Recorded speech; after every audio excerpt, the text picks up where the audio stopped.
ಸಿದ್ದರಾಮಯ್ಯನವರು ಅಷ್ಟು ಸುಲಭವಾಗಿ ಅಧಿಕಾರವನ್ನ ಬಿಟ್ಟುಕೊಡ್ತಾರೆ ಅನಿಸ್ತಾ ಇಲ್ಲ. ಹೈಕಮಾಂಡ್ ನಿರ್ಧಾರ ಮಾಡ್ಲಿರೋದಾದ್ರೆ ನೀವು ಅವತ್ತು ಏನು ಮಾತುಕತೆ ಇದೆ ಅಂತ ಹೇಳ್ಬೇಕಲ್ಲ. ಸೊ ಇಂಥ ಕಾರಣಕ್ಕೋಸ್ಕರ ಮೇ ಬಿ ಮುಂದಿನ ತಿಂಗಳ ಸರ್ಕಾರ ಬಿದ್ರು ಆಶ್ಚರ್ಯ ಪಡೋದು. ರಾಜ್ಯದಲ್ಲಿ ಡಿ ಕೆ ಶಿವಕುಮಾರ್ ಕಳೆದ 3 ವರ್ಷದಿಂದ ಹೋಗಿ ಹೈಕಮಾಂಡ್ ಮನೆ ಬಾಗಿಲಿಗೆ ಭಿಕ್ಷೆ ಬೇಡ್ತಾ ಇದ್ದಾರೆ. ಇಲ್ಲ ಅಧಿಕಾರ ಹಸ್ತಾಂತರ ಆಗ್ಬೇಕಾ ಆಗ್ಬಾರ್ದು. ಇವತ್ತು ಹೈಕಮಾಂಡ್ ಡಿಕ್ಲೇರ್ ಮಾಡಿಲ್ಲ.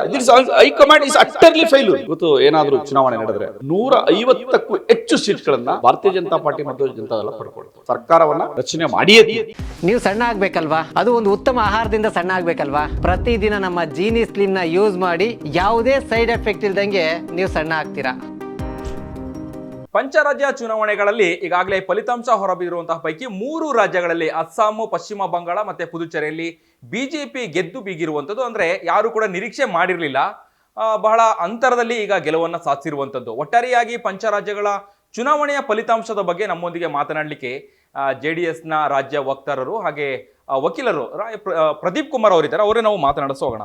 ಸರ್, ಯಾರು ಕೂಡ ನಿರೀಕ್ಷೆ ಮಾಡಿರಲಿಲ್ಲ, ಅಂದ್ರೆ ಪಶ್ಚಿಮ ಬಂಗಾಳದಲ್ಲಿ ಬಿಜೆಪಿ ಬರುತ್ತಾ ಅನ್ನುವಂಥದ್ದು ಯಾರು ಕೂಡ ನಿರೀಕ್ಷೆ ಮಾಡಿರಲಿಲ್ಲ. ಬಹಳ ದೊಡ್ಡ ಸಂಖ್ಯೆಯಲ್ಲಿ ಗೆಲುವನ್ನು ಸಾಧಿಸಿರುವಂಥದ್ದು. ಮತ್ತೆ ಹ್ಯಾಟ್ರಿಕ್ ಅಸ್ಸಾಮಲ್ಲಿ, ಪುದುಚೇರಿಯಲ್ಲಿ ಇದನ್ನೆಲ್ಲ ನೋಡ್ತಾ ಇದ್ರೆ ಏನ್ ಅನ್ಸುತ್ತೆ ನಿಮಗೆ ಅಂತೇಳಿ? ಯಾಕಂದ್ರೆ ಕೇಂದ್ರ ಸರ್ಕಾರದ ವಿರುದ್ಧ ಬೊಟ್ಟು ಮಾಡಿ ತೋರಿಸ್ತಾ ಇತ್ತು.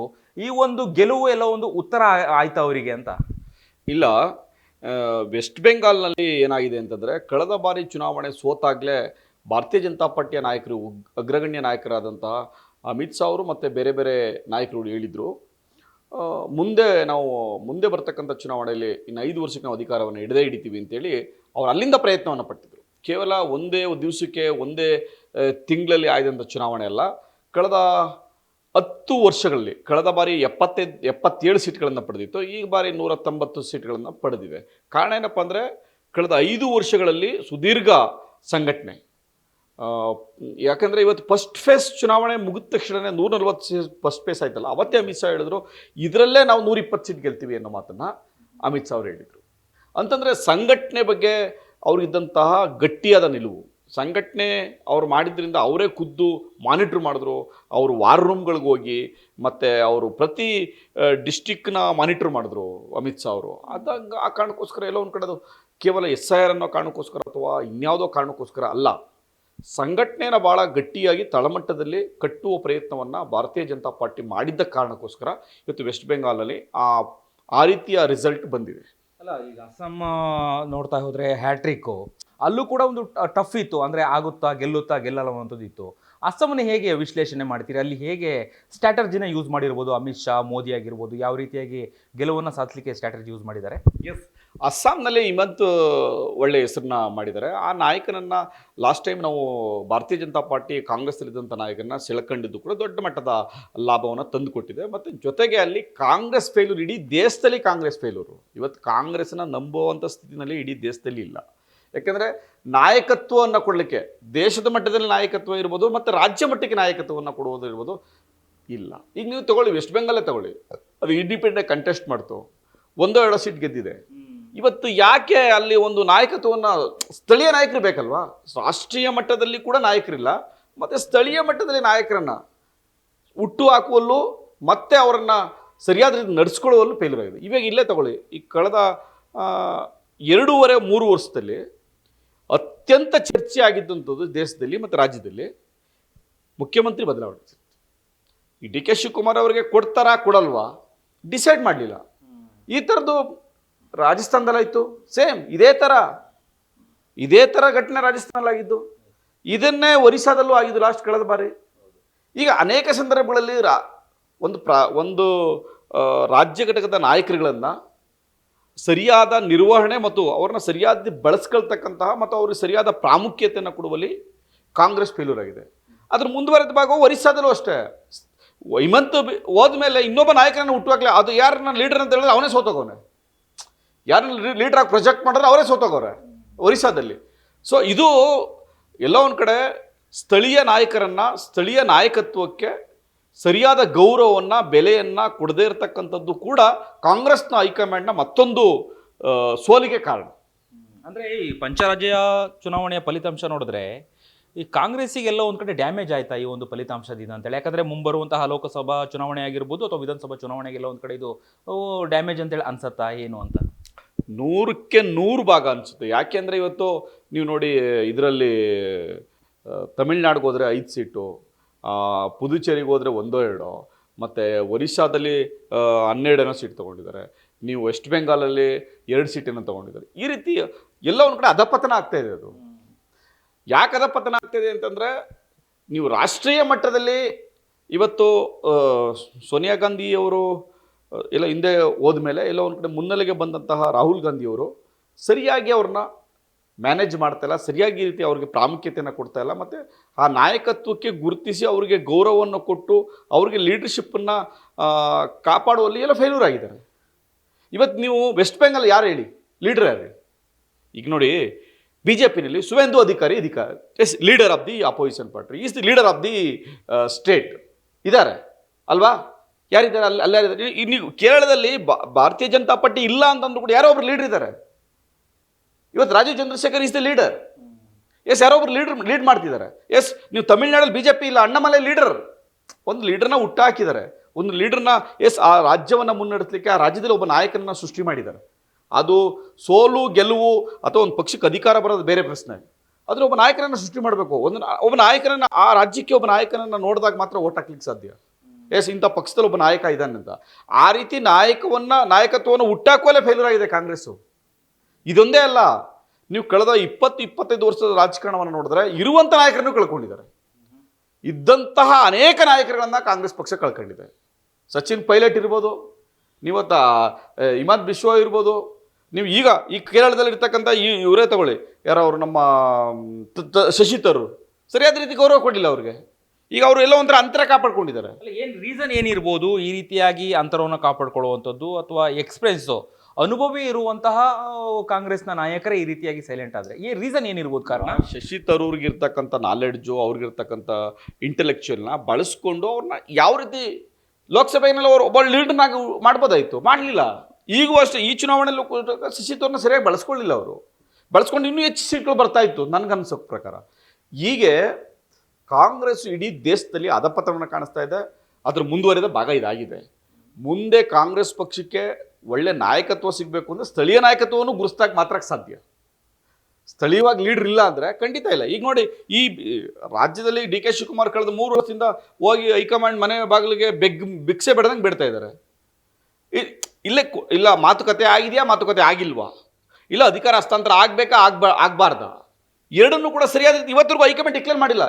High command is ಅಟ್ಟರ್ಲಿ failure for the past 3 years, is unable to declare who is the leader of the state, even till today. That is the main lacuna of the Congress party. So ಅದು ತನ್ನನ್ನು ತಾನೇ ಅದನ್ನು ಸರ್ವಸ್ವ ಆಗ್ತಾ ಇದೆ. ತನ್ನಿಂದನೇ, ತನ್ನ ಏನು ನಿರ್ಧಾರಗಳಿಂದ, ತನ್ನ ನಿಲುವುಗಳಿಂದ ಸರ್ವನಾಶ ಆಗ್ತಾ ಇದೆ. ಓಕೆ, ಇನ್ನು ತಮಿಳುನಾಡು ವಿಚಾರಕ್ಕೆ ಬಂದರೆ ಯಾರು ಕೂಡ ನಿರೀಕ್ಷೆ ಮಾಡಿರಲಿಲ್ಲ. ಟಿ.ವಿ.ಕೆ ಹೊಸ ಪಕ್ಷ, 2 ವರ್ಷದ ಹಿಂದೆ ಕಟ್ಟಂಥ ಪಕ್ಷ, 9 ತಿಂಗಳಿಂದ ಕ್ಯಾಂಪೇನ್ ಮಾಡ್ತಾ ಬರ್ತಾಯಿದ್ರು. ಇಷ್ಟು ದೊಡ್ಡ ಮಟ್ಟದ ಒಂದು ಗೆಲುವು ಸಿಗುತ್ತೆ ಅಂತೇಳಿ ಯಾರೂ ನಿರೀಕ್ಷೆ ಮಾಡಿರಲಿಲ್ಲ. ಏನಿರ್ಬೋದು ಕಾರಣ, ಏನಿರ್ಬೋದು ಆ ಕ್ರೇಜ್, ಅಷ್ಟು ದೊಡ್ಡ ಮಟ್ಟದ ಕ್ರೇಜನ್ನು ಹೇಗೆ? ಅಲ್ಲ, ನನಗೊಂದು 3-4 ಫ್ಯಾಕ್ಟ್ರಿ ಕಾಣಿಸುತ್ತೆ. ಒಂದು, DMK ಬಗ್ಗೆ ಇದ್ದಂತಹ ವಿರೋಧ. ಇವತ್ತು ಜನ ಏನಾಗಿತ್ತು ಅಂದರೆ, ಕಳೆದ 10 ವರ್ಷಗಳಲ್ಲಿ ಅಧಿಕಾರ, ಆ ಪಕ್ಷದ ಬಗ್ಗೆ ವಿರೋಧ ಇತ್ತು ಜನಕ್ಕೆ. ಎಸ್, ಈ ಪಕ್ಷವನ್ನು ಯಾಕೆಂದ್ರೆ ಸನಾತನ ಧರ್ಮದ ಬಗ್ಗೆ ಮಾತಾಡೋದಿರ್ಬೋದು, ಬೇರೆ ಬೇರೆ ಸ್ಟ್ಯಾಂಡ್ ತೊಗೊಂಡಿರ್ಬೋದು, ಅವರು ಅನೇಕ ಹೇಳಿಕೆಗಳ ಬಗ್ಗೆ ಜನಕ್ಕೆ ವಿರೋಧ ಇತ್ತು. ಎಸ್, ಇವ್ರ ಅಡ್ಮಿನಿಸ್ಟ್ರೇಟಿವ್ ನಮ್ಗೆ ವಿರೋಧ ಇದೆ ಅಂತ. At the same time parallel ಆಗಿ ಇನ್ನೊಂದು ಪಾರ್ಟಿ AIDMK ಕೊಡಬೇಕು ಅಂದ್ರೆ AIDMK ಕೂಡ ಒಳ್ಳೆ ಲೀಡರ್ ಇರಲಿಲ್ಲ. ಲೀಡರ್ ಆಫ್ ದಿ ಸ್ಟೇಟಲ್ಲಿ ಅಲ್ಲಿ AIDMKನಲ್ಲಿ ದೊಡ್ಡ ಮಟ್ಟದ ನಾಯಕತ್ವ ಇಲ್ಲ, ದೊಡ್ಡ ಮಟ್ಟದ ಲೀಡರ್ ಇರಲಿಲ್ಲ, ಅವ್ರನ್ನ ಒಪ್ಕೊಳ್ಳೋ ಸ್ಥಿತಿನೂ ಇರಲಿಲ್ಲ. ಜೊತೆಗೆ AIDMK is joint with the BJP alliance ಇದ್ದರೂ ಕೂಡ ಅಲ್ಲಿ ಯಾವಾಗಲೂ ಅಷ್ಟೇ ತಮಿಳಿಸು ದ್ರವಿಡ ಅಂಶವನ್ನೇ ಇಟ್ಕೊಂಡು ಕೆಲಸ ಮಾಡ್ತಾರೆ. ದ್ರಾವಿಡತ್ವಕ್ಕೆ ಭಾರಿ ಬೆಲೆಯನ್ನು ಕೊಡ್ತಾರೆ ಮತ್ತು ರಾಜ್ಯಕ್ಕೆ ಭಾರಿ ಬೆಲೆಯನ್ನು ಕೊಡ್ತಾರೆ. ಹಾಗಾಗಿ 2 ರಾಷ್ಟ್ರೀಯ ಪಕ್ಷಗಳ ವಿರುದ್ಧ ಮತವನ್ನು ಚಲಾವಣೆ ಮಾಡಿ ಇನ್ನೊಂದು ಪ್ರಾದೇಶಿಕ ಪಕ್ಷವನ್ನು ಹುಟ್ಟುಹಾಕುವಲ್ಲಿ ಜನ ಯೋಚನೆ ಮಾಡಿದ್ದಾರೆ. ಕಾರಣ ಬೇರೆ ಇರ್ಬೋದು, ವಿಜಯ್ ಅವ್ರಿಗೆ ಕೊಟ್ಟಂಥ ಅಭಿಮಾನ ಇರ್ಬೋದು, ಅವ್ರ ಮೇಲೆ ಇರ್ತಕ್ಕಂತಹ ಪ್ರೀತಿ, ವಿಶ್ವಾಸ, ಫ್ಯಾನ್ ಪೇಜ್ ಇರ್ಬೋದು, ಮತ್ತು ಯಂಗ್ಸ್ಟರ್ಸು ದೊಡ್ಡ ಮಟ್ಟದಲ್ಲಿ ಅವ್ರಿಗೆ ಶಿಫ್ಟ್ ಆಗಿದ್ದಿರ್ಬೋದು, ಬೇರೆ ಬೇರೆ ಕಾರಣಕ್ಕೋಸ್ಕರ ವಿಜಯ್ಗೆ ಸಪೋರ್ಟ್ ಮಾಡಿರ್ಬೋದು. ಆದರೆ ಅಟ್ ದ ಸೇಮ್ ಟೈಮ್ 2 ರಾಷ್ಟ್ರೀಯ ಪಕ್ಷಗಳನ್ನು ದೂರವಿಡ್ತಕ್ಕಂಥ ಇನ್ನೊಂದು ಪ್ರಾದೇಶಿಕ ಪಕ್ಷವನ್ನು ಹುಟ್ಟು ಹಾಕುವಂತಹ ದೊಡ್ಡ ನಿಲುವನ್ನು ತಮಿಳುನಾಡು ತಗೊಂಡಿದ್ದಾರೆ. ಅದು ಒಂದು ರೀತಿ ನೋಡಿದ್ರೆ ಕಳೆದ 40 ವರ್ಷಗಳಲ್ಲಿ NTR ಹಿಂದೆ ಮಾಡಿದಂಥ ಆಫ್ಟರ್ ಲ್ಯಾಪ್ಸ್ ಆಫ್ ಆ 40 years is takes big massive decision. ಇಡೀ ಎಂಟೈರ್ ತಮಿಳಿಯನ್ಸು ತಗೊಂಡಂಥ ಮ್ಯಾಸಿವ್ ಡಿಸಿಷನ್ ಇದು ಎಕ್ಸ್ಪೆಕ್ಟೇ ಮಾಡಿರಲಿಲ್ಲ. ಎಸ್, ಈ ಥರದೊಂದು ರಾಜಕೀಯ ಧ್ರುವೀಕರಣ, ರಾಜಕೀಯ ಬದಲಾವಣೆ ಆಗುತ್ತೆ ಅಂತ ಯಾರೂ ಊಹೆಯನ್ನು ಕೂಡ ಮಾಡಿರಲಿಲ್ಲ.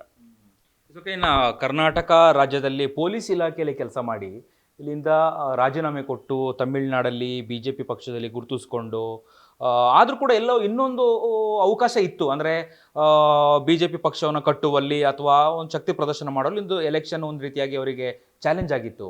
ಯಾಕೆ ಒಂದು ರೀತಿಯಾಗಿ ಹಿನ್ನಡೆ ಆಯಿತು BJPಗೆ? ಅಣ್ಣಾಮಲೈ ಸೇರಿದಂತೆ ಒಂದಷ್ಟು ನಾಯಕರಿಗೆ ಸೋಲಾಯಿತು, ಏನಿರ್ಬೋದು ಅಂತ? ಇಲ್ಲ, ಅಣ್ಣಾಮಲೈಗೆ ಇನ್ನೂ ಅವಕಾಶಗಳಿದ್ದಾವೆ. ಬಟ್ ಯಾಕೆ BJP ಪಕ್ಷ ಅವ್ರಿಗೆ ಟಿಕೆಟನ್ನು ನಿರಾಕರಣೆ ಮಾಡ್ತು ಅಂತ ನನಗೆ ಖಂಡಿತ ಗೊತ್ತಿಲ್ಲ. ಆದರೆ BJP ಪಕ್ಷ ಯಾವಾಗಲೂ ನಾವು ನೋಡಿದಾಗೆ ದೇಶದಲ್ಲಿ ಅನೇಕ ನಾಯಕರುಗಳನ್ನು ಬಳಸ್ಕೊಂಡು ಅವರಿಗೆ ಗೌರವವನ್ನು ಕೊಟ್ಟಿದೆ, ಅವ್ರಿಗೆ ನಾಯಕತ್ವವನ್ನು ಕೂಡ ಸೃಷ್ಟಿ ಮಾಡಿದೆ. ಅದರ ಮುಂದುವರಿದ ಭಾಗವಾಗಿ ಇವತ್ತು ಪೊಲೀಸ್ ಆಫೀಸರ್ ಆದಂಥ ಅಣ್ಣಾಮಲೈ ಅವ್ರನ್ನ ತೆಗೆದುಕೊಂಡೋಗಿ ಒಂದು ರಾಜ್ಯ ಘಟಕದ ಅಧ್ಯಕ್ಷರನ್ನಾಗಿ ಮಾಡಿ, ಎಸ್, ಅವ್ರನ್ನೆಲ್ಲ ಒಂದು ಕಡೆ ರಾಜ್ಯಸಭಾ ಮೆಂಬರ್ ಮಾಡಿ ಮಿನಿಸ್ಟ್ರು ಮಾಡ್ತಾರೆ ಅಂತ ಒಂದು ಊಹೆ ಕೂಡ ಇತ್ತು. ಅದೆಲ್ಲ ಒಂದು ಕಡೆ ಒಂದಷ್ಟು ರಾಜಕೀಯ ವ್ಯತ್ಯಾಸಗಳ ನಡುವೆ ಏನಾದರೂ ವ್ಯತ್ಯಾಸಗಳಾಗಿರ್ಬೋದು. ಎಸ್, ನಾನು ಮುಂದೊಂದು ದಿವಸ ಅಣ್ಣಾಮಲೈ ಅವರಿಗೆ ಭಾಳ ದೊಡ್ಡ ಅವಕಾಶ ಸಿಗುತ್ತೆ. ಯಾಕೆಂದರೆ ಅವರು ಇವತ್ತು ಕೂಡ ಪಕ್ಷ ತೆಗೆದುಕೊಂಡ ತೀರ್ಮಾನಕ್ಕೆ ಗೌರವವನ್ನು ಕೊಟ್ಟು ಅವ್ರು ನಡ್ಕೊಳ್ತಾ ಇದ್ದಾರೆ. ಅಂಥ ಗೌರವ ಕೊಟ್ಟು ನಡ್ಕೊಂಡಂಥ ಅನೇಕ ನಾಯಕರುಗಳನ್ನು ಭಾರತೀಯ ಜನತಾ ಪಾರ್ಟಿ ಗುರುತಿಸಿದೆ. ಮುಂದುವರೆದು ಆ ಕೆಲಸವನ್ನು ಮಾಡುತ್ತೆ ಅಂತ ನಾನು ವಿಶ್ವಾಸವನ್ನು ಇಟ್ಕೊಂಡಿದ್ದೆ. ಇನ್ನು ಮುಂಬರುವಂತಹ ಚುನಾವಣೆ 2028 ವಿಧಾನಸಭಾ ಚುನಾವಣೆ, ಈಗಿರುವಂತಹ ರಾಜ್ಯಸಭಾ ಚುನಾವಣೆಯ ಪಂಚರಾಜ್ಯ ಚುನಾವಣೆಯ ಫಲಿತಾಂಶ ನೋಡಿದ್ರೆ ನೆಕ್ಸ್ಟ್ ಏನಾಗ್ಬೋದು? ಕರ್ನಾಟಕ ರಾಜ್ಯದಲ್ಲಿ ಏನಾದರೂ ಬದಲಾವಣೆಗಳು ಕಾಣುತ್ತಾ? BJP ಮತ್ತು JDS ಮೈತ್ರಿಯಾಗಿ ಏನಾದರೂ ಸರ್ಕಾರ ನಡೆಸುವಂತಹ ಚಾನ್ಸಸ್ ಇದೆಯಾ ಅನ್ನುವಂಥದ್ದು ಹೇಗೆ?